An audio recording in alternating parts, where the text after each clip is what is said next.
السلام علیکم محترم ناظرین، سماعت فرمائیے عشق رسالت معاب صلی اللہ علیہ وعلا آلہ وصحابہ وسلم میں ڈوبے ہوئے انتہائی خوبصورت اشعار۔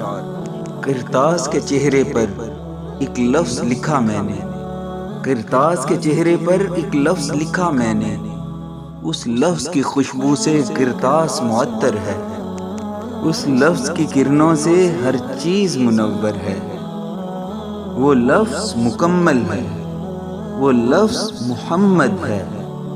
اب آئیے ان اشعار کی مختصر تشریح کی طرف۔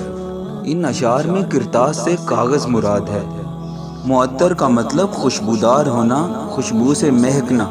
منور ہونے کا مطلب روشن ہونا ہے۔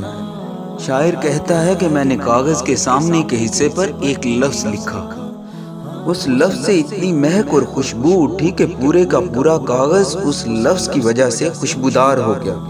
وہ لفظ اتنی چمک والا اور روشن ہے کہ اس لفظ سے پھوٹنے والی کرنوں سے ہر چیز جو ارد گرد موجود تھی وہ روشن ہو گئی۔ وہ لفظ اتنا واضح ہے کہ اس میں کوئی ابہام نہیں، اس کو دیکھنے والا اس کے معنی کو فوراً سمجھ جاتا ہے۔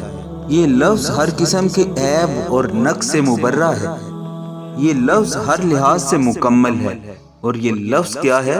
یہ لفظ ہے ہمارے نبی آخر الزمان خاتم النبیین صلی اللہ علیہ وآلہ وصحابہ وسلم کا اسم مبارک، وہ لفظ محمد ہے۔